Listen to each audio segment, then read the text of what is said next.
Where your treasure is, there will your heart be also. God has given us unlimited treasures in His Word. Every time we open it, we can discover a new treasure or admire an old one. What will we find today? Here's Carla Early with Treasure Hunt in the Word. I once read about a young man in a Muslim country who received a Bible, and knowing it was forbidden, yet something special, he hid it without reading it. When his father discovered the Bible, however, he assumed his son had become a Christian, so he beat him and locked him in a room for days, trying to get him to recant Christ. He eventually kicked the young man out of the house. Needless to say, this reaction confused the boy instead of endearing him to his father's faith, and he began searching for truth, finding it with a Christian couple who led him to the Lord.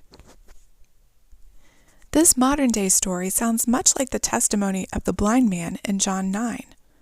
Jesus healed him, but the leaders had already decided that anyone who said Jesus was the Messiah would be kicked out of the synagogue. The Pharisees started with their conclusion about Jesus and worked backward, trying to prove that he was a sinner and discredit him in the eyes of the people. He was that much of a threat to them. The blind man didn't know much about this Jesus guy, except that he had healed him, so he couldn't be bad. When the Pharisees questioned him, the man said Jesus had to be a prophet. He seemed confident in that much. But then the Jewish leaders, refusing to believe the man was blind in the first place, consulted his parents. They probably hadn't seen the healing, but one thing they knew for sure, their son had been blind from birth, and now he could see. But because of the leaders' intimidation, they refused to give an opinion on Jesus. When the Pharisees interrogated the healed man the second time, they started with their conclusion. We, who are learned men of Israel, ought to know best. You're just a poor, ignorant beggar. What do you know? Give God glory and honor for your healing, not this Sabbath-breaking sinner. He didn't heal you. I don't know how they expected the healed man to agree with this or change the story, but he didn't conform the way they wanted. Just the opposite. The more they pushed, the more confident he became. They treated him as if he was somehow lying or had been tricked. But the man stuck to what he knew was the truth. He said, "One thing I know, that though I was blind, now I see." They gave him another chance to change his story, but he refused, even becoming rather sarcastic. He said, "You didn't listen the first time, so why should I tell you again? Do you also want to become his disciples?" At this point, we see he's made his choice. He chose Jesus and excommunication, rather than going along with their hypocrisy. Like many people who visit churches and see the hypocrisy, they turn away saying, "If this is what it means to be one of you, I want no part of it."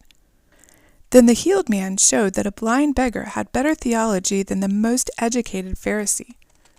He said, "Now we know that God does not hear sinners, but if anyone is a worshiper of God and does his will, he hears him. Since the world began, it has been unheard of that anyone opened the eyes of one born blind. If this man were not from God, he could do nothing." How absurd that you Pharisees don't understand that, and I do. His conclusion was simple. Jesus is who he says he is, and only God could heal a blind man. Somehow, this man knew his Old Testament and realized who Jesus was, while the religious leaders continued of their own desire to stay blinded to the truth. We run into hostility when we share a testimony about what Jesus has done for us, too. How do we respond to that hostility? Do we feel intimidated and shut our mouth out of fear? Or do we stand up boldly and confidently? We don't have to get into a theological discussion. Just share what God's done for us personally. People can't deny a changed life. We can tell the moment the Pharisees realized they've lost the argument, because they started calling him names and did their version of what our society calls canceling. They threw him out of the synagogue, casting him out religiously, politically, and socially. That's the most humiliating thing they could have done. But when persecution comes, Jesus says to rejoice and be exceedingly glad, for great is your reward in heaven." And this man did rejoice, because he could see in more ways than one. You can contact us at treasurehuntintheword@gmail.com. We'd love to hear the treasures God has given you through His Word. You can listen to other episodes on our website, which you can find in the description below. Thank you for listening, and remember, where your treasure is, there will your heart be also.